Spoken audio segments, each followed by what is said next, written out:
भारत और यूएई की दोस्ती के हिसाब से इस मंदिर का निर्माण यहाँ पर किया गया है। 7 अलग अलग शिखर हमें दिखते हैं जो कि 7 अमीरात का प्रतिनिधित्व कर रहे हैं, उसके प्रतीक के तौर पर यहाँ पर दिख रहे हैं।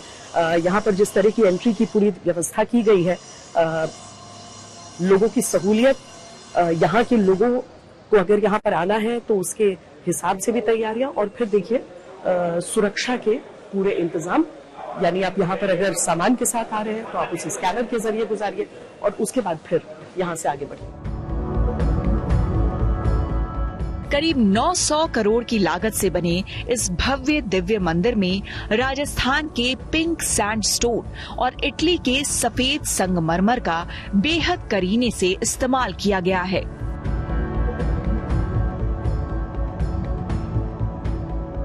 सत्ताईस एकड़ में फैले इस मंदिर में एक साथ 10,000 श्रद्धालु पूजा अर्चना कर सकेंगे। इस मंदिर में श्रद्धालुओं की पुख्ता सुरक्षा के साथ हर सुविधा का ख्याल रखा गया है।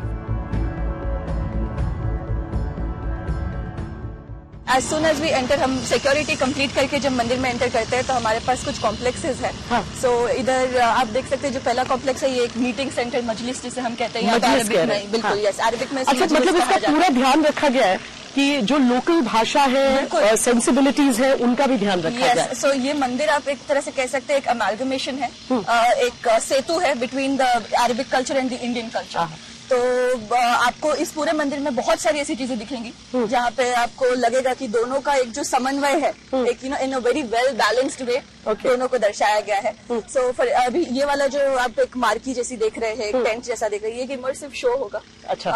एक ओरिएंटेशन हॉल जैसा एग्जीबिशन होगा यहाँ पे।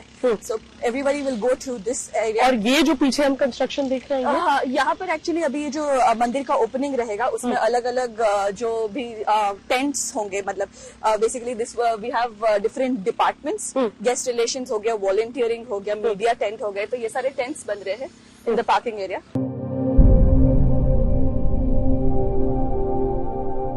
आबू धाबी में बने इस मंदिर में सनातन के कालातीत दर्शन का अद्भुत अलौकिक प्रदर्शन है। कहते हैं कि हमारा शरीर 5 प्राकृतिक तत्वों से मिलकर बना है। क्षिति जल पावक गगन समीरा, पंच रचित अति अधम शरीरा। पौराणिक मान्यताओं के मुताबिक पृथ्वी, जल, अग्नि, वायु और आकाश से मिलकर हमारा शरीर निर्मित हुआ है। इस मंदिर में बने डोम ऑफ हार्मनी में इन तत्वों का अद्भुत समन्वय किया गया है। अब आप उस हिस्से को देखिए जो मंदिर पे आपको छत के हिस्से में दिखेंगे। यहाँ पर आप कल्प वृक्ष देख रहे थे, आगे के हिस्से में आएंगे तो इसे डोम ऑफ पीस कहते हैं, यानी कि एक तरह से समझिए कि शांति का शिखर है।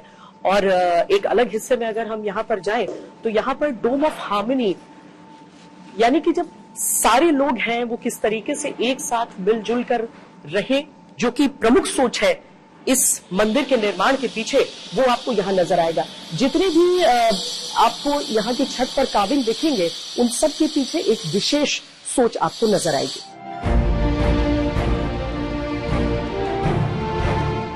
आपको ये जानकर हैरानी होगी कि इस मंदिर में जिस पिंक सैंडस्टोन और इटालियन व्हाइट संगमरमर का इस्तेमाल किया गया है, उसे 1500 से अधिक कुशल कारीगरों ने राजस्थान में तराशा है। इन पत्थरों पर जो नक्काशी है उसमें सनातन संस्कृति और उसके पौराणिक कथानकों को इतनी खूबसूरती से उकेरा गया है कि देखकर यकीन करना मुश्किल हो जाएगा कि महज 5 साल में कैसे इतना जटिल शिल्प तैयार कर लिया गया। हाँ, राजस्थान के भरतपुर डिस्ट्रिक्ट का ये सब पत्थर है। ये कार्विंग सब सिरोही डिस्ट्रिक्ट के पिंडवाड़ा में सब कार्विंग किया हुआ है। कितना खुश है, कितना पसंद है आप? बहुत खुश है कि ये पत्थर यहाँ लगा हुआ है। और प्रमुख स्वामी महाराज 97 के अंदर जो संकल्प किया है, तो वर्तमान में महंत स्वामी महाराज के द्वारा यह साकार हुआ है। और इतनी सारी नक्शी देखकर और इतना शिल्प स्थापत्य देखकर हम बहुत खुश हो रहे हैं।